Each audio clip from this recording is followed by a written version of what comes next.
देखिए, कोशिश करिए कि वीडियो को 1 से 2 बार देखिए जितने भी वीडियोज़ हैं, और उनको बार-बार ट्राई करने की कोशिश करिए, तो आप लोगों से डेफ़िनेटली बन जाएगा, ठीक है? वैसे भी अपन कोई टफ़ मॉडलिंग टास्क नहीं देख रहे हैं, अपन बहुत ही ईज़ी मॉडलिंग टास्क जो है वो कवर कर रहे हैं यहाँ पे। नाउ अब जो मैंने टेबल ऑफ करी थी ना, उसको अपन ऑन कर लेते हैं, ठीक है ना? तो जैसे ही मैंने इसको ऑन करी तो आप देख सकते हैं कि टेबल कितनी बड़ी है और चेयर मेरी कितनी छोटी है। तो इसके लिए रेंडरिंग मोड से बाहर निकल के सीधे सॉलिड मोड पे आ जाते हैं। ये देखिए, व्यू पोर्ट शेडिंग सॉलिड पे आ गए हम, ठीक है ना? नाउ इसके बाद में हम क्या करेंगे कि जब मैं इस फ्रेम को उठाऊँ ना, ये फ्रेम को सिलेक्ट करूँ, उसको मूव करूँ, तो इसके साथ साथ जो ना इसके जो ये दोनों कुशन हैं ना, ये भी साथ साथ जाना चाहिए। तो पहले कुशन का नाम प्लेन है, दूसरे कुशन का नाम है क्यूब 2। आप चाहो तो इनको नाम दे सकते हो राइट क्लिक करके, और ये आप सिंपल डबल क्लिक करोगे ना तो भी आप इसको नाम दे सकते हो। आपने बोले SEAT सीट, ठीक है। एंड देन उसके बाद में ऊपर वाले पे आप गए जिसका नाम था ये सीट, क्या चीज़ें देखें ऑन ऑफ करके, हाँ ये सीट हो गया। और ये जो प्लेन है मेरे पास में, ये ज़मीन का प्लेन हो गया, और ये क्यूब 2 हो गया, 2 हो गया। मैंने इस पर डबल क्लिक करा, इसका नाम कर दिया BACK बैक। और क्यूब 1 जो दिख रहा है मुझे, इसका नाम मैंने कर दिया डबल क्लिक करके, और इसका नाम कर दिया फ्रेम, FRAME फ्रेम। तो मैं क्या चाहता हूँ, मैं चाहता हूँ ये जो सीट और ये जो बैक है ना, ये दोनों फ्रेम के अंदर आ जाएँ। तो आप सीट के जो आइकन है ना, उसको ड्रैग करोगे कहाँ पर, फ्रेम के ऊपर ऐसा, और शिफ्ट दबाए रखोगे तो ये इसके अंदर चला गया। दूसरा बैक को भी लोगे, शिफ्ट दबा करके जब इसको ड्रैग करके फ्रेम के ऊपर रखोगे ना, तो फ्रेम के अंदर चला जाएगा। अब क्या होगा, मैं फ्रेम को हाइड करूँगा, आप देखो ये फ्रेम को पकड़ा मैंने, और जब इसको मूव करूँगा तो ये देखो पूरा ऑब्जेक्ट इस तरह जा रहा है ऐसे करके, ठीक है ना। और उसके आगे दो ट्रायंगल, मतलब एक ट्रायंगल बना है, इस पर 2 लिखा है, मतलब इसके अंदर में 2 ऑब्जेक्ट और हैं आपके पास, देखो यहाँ पर दिख रहा है। उनके नाम है यहाँ पर बैक और सीट, है ना। इनका अपना हाइड अनहाइड अलग अलग है भाई साहब, और ऊपर वाले का हाइड अनहाइड अपना अलग है ऐसे करके ये। तो ऐसे भी जो है ना, आप बड़ी आसानी से चीज़ों को एक बना सकते हो। नाउ आपने इसको सिलेक्ट करा पूरे ऑब्जेक्ट को, ऐसा कुछ ये करके पूरा ऑब्जेक्ट आपका सिलेक्टेड है एक साथ ये। अच्छा, अब इसमें एक बड़ा इंटरेस्टिंग फ़ायदा है मुझे। फ़ायदा ये है कि अब मैं स्केल पे जाऊँगा, और जब मैं सिर्फ फ्रेम को पकड़ के अगर मैं स्केल करूँगा ना ऐसे करके, तो पूरी की पूरी चेयर मेरे पास में स्केल होकर के ऐसे रेडी हो जाएगी। सिमिलरली अगर मैं रोटेशन में जाऊँगा ना ऐसा करके ये, और मैं रोटेट करूँगा तो देखो पूरी की पूरी चेयर एक साथ रोटेट हो जाएगी। तो ये मुझे बड़ा अच्छा फ़ायदा इसमें मिल जाता है कुछ इस तरीके से। मूव टूल का तो फ़ायदा ही कि हमने अगर इसको मूव कर दिया तो ये बड़ी आसानी से दोनों तरफ ऐसा मूव हो जाएगी ये। तो हमने बोला भाई ये बड़ी अच्छी चीज़ थी जो हमने यहाँ पर डेवलप कर ली, और इसको लगातार जो है इस प्लेन की जस्ट एकदम ऊपर रख ली। अभी हम देखें ना तो हमारी जो टेबल है ना, वो ज़मीन के थोड़ा नीचे है, तो टेबल को भी ड्रैग करा, इसको भी हम ऊपर ले आए कुछ इस तरीके से, ये देख रहे हो आप यहाँ पर ऐसा। और ये नीचे जो प्लेन बनाया ना, इसको हमने और स्केल कर दिया, स्केल करके इसका साइज़ हमने और अच्छा खासा बढ़ा दिया, ये देखिए ऐसा करके ये। तो मैंने बोला ये मुझे बड़ा अच्छा लग रहा है, क्यों ना इसके आसपास हम कुछ वॉल खड़ी कर दें। तो वॉल खड़ी करने का बड़ा अच्छा तरीका ये है कि हम पहले क्यूब बनाएं और उसको स्केल करके इस तरफ, इस तरफ और इस तरफ, तीनों तरफ लगा दें। तो हमने कहा चलो ऐसे ही काम कर लेते हैं हम। हमने क्या करा, शिफ्ट दबाया, और शिफ्ट दबा के मैश में जाकर हमने एक क्यूब ले लिया। इस क्यूब को हमने इसे स्केल करके चपटा कर दिया कुछ इस तरीके से, और यहाँ से पूरा ऐसे खींच दिया इसको कॉर्नर तक। मूव टूल का इस्तेमाल करा, इसको ड्रैग करके हमने यहाँ रख लिया इधर, ठीक है। तो हमारा फर्स्ट बेस बन के रेडी हो गया। एक तरफ की वॉल हमारे पास रेडी है पूरी प्रॉपर, देख रहे हो आप ये कुछ इस तरीके से। देन इसके बाद में हम क्या करेंगे कि हम इसके एडिट मोड में चले जाएंगे। एडिट मोड हमारे लिए बड़ा फ़ायदेमंद है। हमने ऊपर का फेस सिलेक्ट करा एडिट मोड की मदद से, और यहाँ से देखो 3 ऑप्शन है, वर्टेक्स, एज और फेस। इसका शॉर्टकट 1 2 3 भी होता है। आप 3 प्रेस करोगे तो ऑटोमेटिकली फेस मोड में आ जाओगे, और उसको सिलेक्ट करके इतना ऊपर ले लोगे, ठीक है। अब मुझे बीच में 2 एज चाहिए, तो आप क्या करोगे, एज मोड में आओगे, है ना ऐसा, और कंट्रोल R प्रेस करोगे तो आपको देखो सेगमेंट मिल जाएगा डालने के लिए यहाँ पर। और स्क्रॉल चलाओगे तो 2 सेगमेंट मिल जाएंगे आपको। हमें 2 ही चाहिए वैसे तो, हमने डबल क्लिक कर दिया, फिर हमने स्केल टूल का इस्तेमाल करा, इन दोनों ही सेगमेंट को अपने अपने कॉर्नर पे ले गए ऐसे करके, देखो ये। फिर वापस फेस में आ गए, और इन दोनों कॉर्नर्स के फेसेस को सिलेक्ट करा हमने, ये वाले फेस को, एंड देन शिफ्ट दबा के ये वाले फेस को, ठीक है, कॉर्नर टू कॉर्नर। यहाँ पर हम क्या करेंगे, हम प्रेस करेंगे E, एंड देन उसके बाद में Y। तो वाई डायरेक्शन में हमने दोनों को स्केल कर लिया। ये देखिए बड़ी अच्छी है हमारे पास में जो है यहाँ पर वॉल का फ्लो बन के आ गया अच्छे से यहाँ पर ऐसा करके। अब ये भी ज़मीन से थोड़ा सा हमें ऊपर की तरफ दिख रही है ना ऐसा। तो हम चाहें तो इसको ज़मीन पे नीचे ले आ सकते हैं। आप क्या करो, आप मूव टूल में आ जाओ, आप ऑब्जेक्ट मोड में आ जाओ, और मूव टूल की मदद से आपने इसको नीचे ड्रैग करके ले आए। तो ये आपके लिए एक और बड़ा अच्छा यहाँ पर फ्लो बन करके रेडी हो गया, ठीक है। अब अगर आप चाहते हो कि आपको यहाँ पर एक विंडो बनानी है, लेट से आप यहाँ पर एक विंडो बनाना चाहते हो और विंडो प्लेस करना चाहते हो, तो वो कैसे करोगे वो भी देख लेते हैं अभी अपन, ठीक है। मैंने क्या करा, फिर से शिफ्ट दबाया, शिफ्ट दबाकर मैंने मैश में आकर यहाँ पे क्यूब ले लिया, ठीक है ना। इस क्यूब को ड्रैग करके यहाँ रखा और थोड़ा ऊपर रख लिया ऐसा करके। स्केल की मदद से जितनी बड़ी विंडो बनानी है मैंने उतनी बड़ी विंडो का एक फ्लो यहाँ पर ऐसा बना लिया। अब मैं क्या करूँगा, मैं अपने ऑब्जेक्ट में से इस पार्ट को कट करना चाहता हूँ, ठीक है ना। ये जो वॉल है, वॉल में से विंडो जितना पोर्शन कट करना है मेरे को। तो आप वॉल को सिलेक्ट करिए भाई साहब, देन आप ऐड मॉडिफायर में जाइए और ऐड मॉडिफायर में जाकर के आप क्लिक करिए बुलियन पर, ठीक है ना। तो बुलियन आपको ऑप्शन देता है इंटरसेक्ट, यूनियन या डिफरेंस, क्या करना चाहते हो। हमने बोला डिफरेंस। डिफरेंस मतलब कि हम एक ऑब्जेक्ट में से दूसरे ऑब्जेक्ट को काटना चाहते हैं। जैसे ही मैंने डिफरेंस पे क्लिक करा, वो मुझसे पूछता है किस ऑब्जेक्ट से काटना चाहते हो। तो आपने यहाँ पे जैसे आई ड्रॉपर लोगे और बोलोगे भाई ये वाला जो ऑब्जेक्ट है ना, क्यूब नंबर 2, उससे काटना चाहता हूँ। तो मैंने क्यूब 2 पे क्लिक करा, तो अब एक ऑरेंज लाइन दिख रही है, इसका मतलब ये एरिया कट चुका है यहाँ से, ठीक है ना। लेकिन क्योंकि वो उसका पार्ट है तो ये मेरे लिए बड़ा मुश्किल हो जाएगा। अगर मैं ड्रैग करूँ तो मैं बाहर देख सकूँ विजिबिलिटी, ऐसा पॉसिबल नहीं है तब तक जब तक आप इस ऑब्जेक्ट में बूलियन को हमेशा के लिए कंफर्म नहीं कर देते हो। तो बूलियन कंफर्म करने का तरीका ये होता है कि आप देख रहे हो ड्रॉप डाउन लिस्ट दिखती है बूलियन के बगल में, यहाँ जाओ और क्लिक कर दो अप्लाई। इसका शॉर्टकट कंट्रोल ए भी है। जैसे आपने अप्लाई कर दिया तो नाउ अब ये वैल्यू अप्लाई हो चुकी है। अब आप अगर बॉक्स को हटाते भी हैं तो आपको बूलियन के जरिए हमें विंडो एकदम कट फॉर्मेट में मिल जाएगी आसानी से। ये भी बड़ा अच्छा मेथड है जहाँ पर आप विंडो लगा सकते हो, ठीक है ना। ना इसके बाद में मैं क्या करूँगा, मैं यहाँ पर ये जो मैंने ब्लॉक बना दिया इसके लिए मैं 2 विंडो के गेट्स बना दूंगा आसानी से। वो बनाने के लिए मैंने क्या करा, ये जो क्यूब बचा हुआ है ना इसी का हम इस्तेमाल कर लेते हैं। तो मैं थोड़ा सा जूम करके इस जगह पे चला गया ऐसा ये, और यहाँ पर जाने के बाद में चलो एडिट मोड में चलते हैं। एडिट मोड में जा करके मैंने बोला जितने भी एक्स्ट्रा फेसेस जिनकी मुझे ज़रूरत थी ना उनको सबको डिलीट कर दो। ये देखो फेसेस जिनकी ज़रूरत नहीं उनको हम डिलीट करते जाएंगे। देखो ये फेस हमने डिलीट कर दिए। तो ये मेरे पास एग्जैक्टली प्लेन बना, मैं चाहूँ तो प्लेन भी बना सकता था बट मैंने बोला चलो बॉक्स रखा है तो उसी से अपन बना लेते हैं। देन मैं स्केल में आ गया, सेलेक्ट करा और मैंने इसको स्केल करके चपटा कर लिया। भाई मैंने बोला भाई ये मेरे लिए विंडो बन सकती है। फिर मैं एज में आ गया, मैंने इस दोनों एज को पकड़ा, एज को पकड़ कर मैंने वही कंट्रोल आर दबा दिया।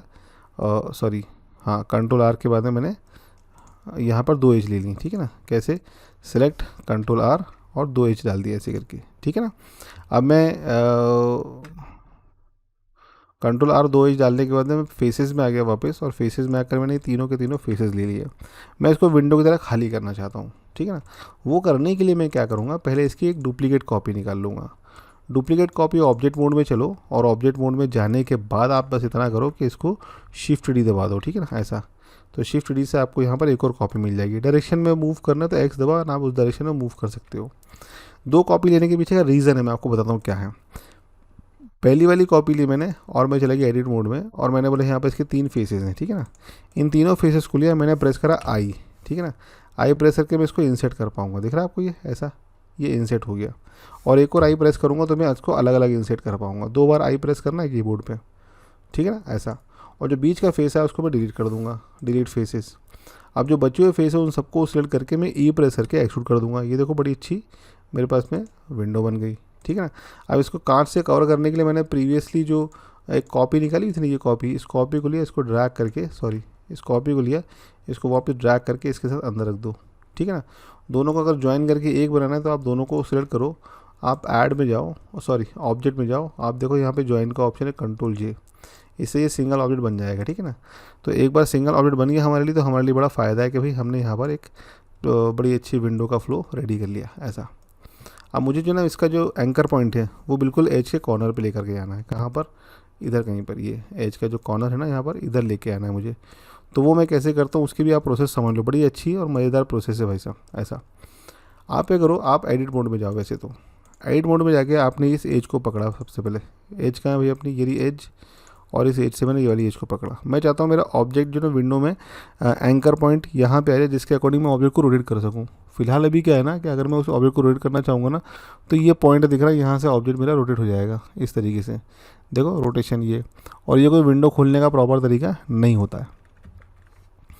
हमने बोला हम क्या करेंगे, हम वापस एडिट मोड में जाएंगे और हमने इस एज को पकड़ा, ठीक है ना। देन उसके बाद आप मैश में जाओ, और मैश में जाने के बाद आप क्या करोगे, स्नैप में जाओ और आप बोलोगे snap selection to cursor, okay, और कर्सर टू सिलेक्टेड। अगर आपने ऐसा कर दिया तो अपने आप वो जो गोल कलर का कर्सर है वो सिलेक्टेड के ऊपर आ जाएगा, ठीक है। हम यही चाहते थे इसलिए हमने इतनी मेहनत करी। हालांकि कोई तरीका नहीं है एंकर पॉइंट को वहाँ तक ले जाने का, पर एंकर पॉइंट को अगर वहाँ तक ले जाना तो उसके लिए आप ऑब्जेक्ट में जाओगे, और ऑब्जेक्ट में जाके आपके पास में ऑप्शन होगा सेट ओरिजिन, और इस ओरिजिन में लिखा हुआ है कि ओरिजिन को कर्सर तक बना दो। तो अब देखो आप एंकर पॉइंट अपने आप वहाँ चला गया एंड ऑब्जेक्ट यहाँ से रोटेट हो सकता है आसानी से। अब बारी आती क्यों ना मैं इसको मिरर कर दूँ भाई, मिरर करके दो अलग अलग विंडो के फ्लो बना लूँ, पहला ये और दूसरा अपोजिट साइड बना लेता हूँ मैं ऐसा करके। तो मैंने बोला कि ठीक है भाई अपन इसको मिरर भी कर लेते हैं। मिरर करने का तरीका तो मेरे पास पहले जैसा ही था, आप लोगों को पता होगा, मैंने आप लोगों को बताया भी पहले। ये देखो मिरर का ऑप्शन दिख रहा है और आप यहाँ पर जो है एक इंटरैक्टिव मिरर कर सकते हो ग्लोबल एक्स वाई जेड जिस डायरेक्शन में। मैंने बोला इसको ग्लोबल एक्स में कर दो, तो देखो अपोजिट साइड मिरर हो गया मेरे पास। तो मिरर के लिए अगर मान लो मैं कंट्रोल सॉरी शिफ्ट डी से डुप्लीकेट करता हूँ और इसको मैं वाई डायरेक्शन में मूव करता हूँ ऐसा करके, ये ऐसा, ठीक है ना। और मिरर करने के लिए अपना ऑब्जेक्ट में चलते हैं और मैं मिरर कर देता हूँ इसको वाई डायरेक्शन में, ठीक है ना। यहाँ पे गया और वाई ग्लोबल में मिरर कर दिया, तो मेरे पास में मिरर होके विंडो यहाँ पर ऐसी मिल गई। अब ये तो एक्स्ट्रा एरिया खाली छूट गया, कोई बात नहीं, आप सेलेक्ट करो इस फेसेस को, देन सॉरी आप वॉल को सिलेक्ट करो, ऑब्जेक्ट में एडिट मोड में जाओ, ये सारे के सारे वर्टेक्स आपको सिलेक्ट करने हैं। तो आपने जेड प्रेस करके वायर फ्रेम में आ गए एंड देन आपने सारे वर्टेक्स ले लिए और इन वर्टेक्स को बोला यहाँ से शुरू हो जहाँ से आपका विंडो है ऐसा करके ये। तो वापस आप ऑब्जेक्ट मोड में आते हो, वायर फ्रेम से शेड मोड में आते हो, तो ये देखो आपको यहाँ पर एक विंडो भी मिल जाती है। ये नीचे की ज़मीन को उठाया आपने, इसको शिफ्ट डी करा, इसी को उठाकर आप जेड डायरेक्शन में ऊपर ले आओ तो ये छत बन जाएगी आपके पास में ऐसा, ठीक। ये फिर आपने ये जो सरफेस है इस सरफेस को सेलेक्ट करा, इसको सेलेक्ट करा आपने, आप स्केल टूल में आ गए, आपने बोला क्यों ना अपन इसको स्केल करके छोटा कर लेते कुछ इतना ये। और छोटा करने के बाद में मूव टूल में चलेगा और हमने बोला इसको विंडो के पास यहाँ पर ऐसा प्लेस कर देते हैं। ये देखिए ये विंडो के पास यहाँ प्लेस भी हो गया बकायदा, ये बढ़िया अच्छे से ये। और उसको वापस मुझे थोड़ा बहुत स्केल करना है तो अपन स्केल वगैरह करके इसको जमा सकते हैं भाई, हमें हमारा फ्लो कहाँ तक चाहिए, कितना बड़ा चाहिए, वो अपन बड़ी आसानी से प्लान कर सकते हैं। दिख रहा है आपको ये ऐसा करके ये। तो मुझे लगता है कि अब आप लोगों की समझ में आ गया होगा कि हम यहाँ पर किस तरीके से चीज़ें डेवलप कर सकते हैं, है ना ये। अब मुझे जो ना कुछ एक मान लीजिए इस पर वॉल पे कुछ पेंटिंग लगानी है और मुझे क्या बोलते हैं एक आध लैंप वगैरह भी रखना है मुझे यहाँ पर, एक बड़ा सा लैंप इधर कॉर्नर पे। तो मैं क्या करूँगा, उसकी प्रोसेस क्या होगी। अब जब मॉडलिंग समझ चुका हूँ तो कोई ज़्यादा टफ प्रोसेस बची नहीं है मेरे पास में। तो एडिट मोड से बाहर आ जाइए सब चीज़ों के। देन उसके बाद में आप क्या करें, आप क्रिएट करें शिफ्ट ए, मैश में जाए और एक क्यूब बना दें ऐसा करके। क्यूब बनाने का जब आप क्यूब को बाहर लाएंगे यहाँ साइड में रखेंगे ऐसे करके, तो आपके पास में स्केल का ऑप्शन मिल जाएगा। इसको आप स्केल करके बिल्कुल एकदम वॉल के ऊपर एक सीनरी जैसा फ्लो बना सकते हैं कुछ ऐसा ये। और आपको लगता है स्केल किसी एक डायरेक्शन में करना चाहिए वो भी कर सकते हैं कुछ इस तरीके से। ये देखिए स्केल हो गया है ना। और मूव टूल से इसको ड्रैग करके आपने यहाँ से ऊपर रख लिया कुछ इस तरीके से। एज़ यूजुअल एडिट मोड में जाऊँगा, देन फेस में जाऊँगा, ये बाहर का फेस में सेलेक्ट करूँगा और मैंने थोड़ी देर पढ़ा था आई की मदद से मैं इसको अंदर ले सकता हूँ ऐसा। दिख रहा है आपको ये इतना फ्रेम बन गया। और उसके बाद मैंने ई प्रेस करा और ई प्रेस करके इसको अंदर धकेल दिया ज़रा सा, ये देखो इतनी आसानी से मैंने यहाँ पर फ्रेम बना लिया। और जो मेथड मैंने यहाँ पे जो चेयर का जो बेस बनाने में यूज़ किया था ना, इसी मेथड को मैं लैंप के लिए यूज़ करूँगा। कैसे, आप सबसे पहले ऑल दबा के स्क्रीन को घुमा लीजिए, आप किसी एक व्यू में पहुँच गए। सॉरी, ऑल दबा के हमने स्क्रीन को घुमाया ऐसे करके, ये देखिए किसी व्यू में आप आ जाएंगे ऐसा। और मैंने जूम करा इसको ऐसा, शिफ्ट दबा के हाँ नीचे ड्रैग करा ताकि मुझे एक पॉइंट ऐसा मिल जाए। नाउ फर्स्ट ऑफ ऑल मैंने बोला shift A and then cube बनाया, ये क्यूब बन के आ गया, इसको मैंने ऐसा ऊपर ले लिया ऐसा। एज़ यूजुअल उसका वही तरीका है, जेड प्रेस करके हम वायर फ्रेम में आ गए, वायर फ्रेम में आके सारे वर्टेक्स सेलेक्ट करे मैंने और इनको मर्ज कर दिया। एम प्रेस करा, ये देखो मर्ज का ऑप्शन आ गया, सेंटर पे ले लिया, ये मुझे मिल गया पहला वर्टेक्स। शुरू यहीं से करेंगे अपन, ठीक है ना, कॉर्नर पर बिल्कुल एकदम वर्टिकल लाइन पर रख दिया जेड के। ई प्रेस करा और एक्स प्रेस करा या वाई प्रेस करा, ये देखो एक डायरेक्शन में जा रहा हूँ मैं ऐसा, है ना, वाई प्रेस करके। फिर से मैंने ई प्रेस करा और जेड प्रेस करा तो मैं ऊपर आ गया ऐसा। फिर से ई और वाई लिया तो मैंने इसे पीछे की तरफ में आ गया। फिर से मैंने ई और जेड प्रेस करा तो ये मैं ऊपर आ गया ऐसा करके इतना। फिर से ई और वाई प्रेस करा तो मैंने इतना बाहर निकाल दिया। फिर से मैंने ई और जेड प्रेस करा तो इतना नीचे ले आया इतना करके। फिर से ई और वाई, देखो ई वाई और ई जेड, वाई से अपन इस डायरेक्शन में जाएंगे और ई जेड से अपन वर्टिकल डायरेक्शन में जाएंगे, है ना। और जो आपको मेथड लगता हो आप उस मेथड से इसको देख सकते हो कि आपने लैंप का एक हाफ प्रोफाइल बना लिया, ठीक है ना ऐसा। ना क्योंकि आप वर्टेक्स मोड में तो आप जब चाहो वर्टेक्स को सेलेक्ट कर सकते हो और उनको प्रॉपर चाहो तो शेपिंग दे सकते हो कि भाई हमारा शेप कुछ ऐसा रहना चाहिए ये। इवन आप एज मोड में जाके किसी भी एज को पकड़ोगे उसको भी आप पूरा प्रॉपर यहाँ पर ऐसे शेपिंग दे सकते हो।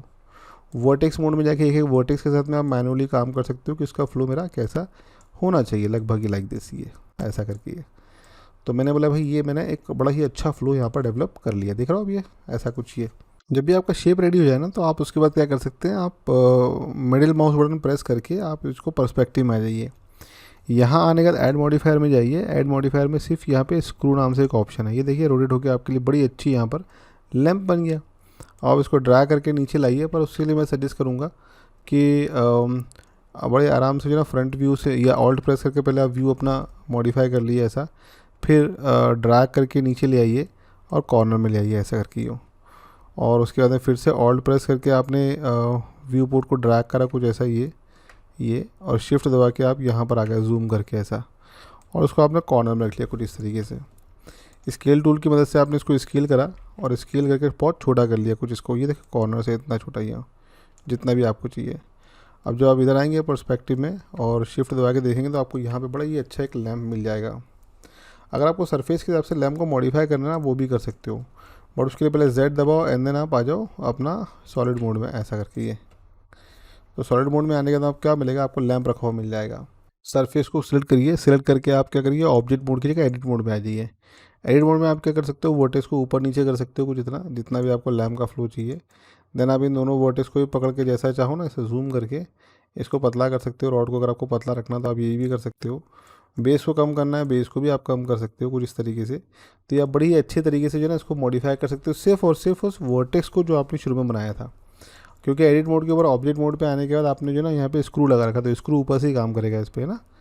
और आपने Z प्रेस करके जैसे ही आप जहाँ पे सॉलिड मोड में आओगे तो आप देखोगे आपको वापस आपका फ्लो पूरा मिल गया। सो आप देखते हो हमने इस तरीके से पूरा एक इंटीरियर का सीन भी हमने रेडी कर लिया है ना।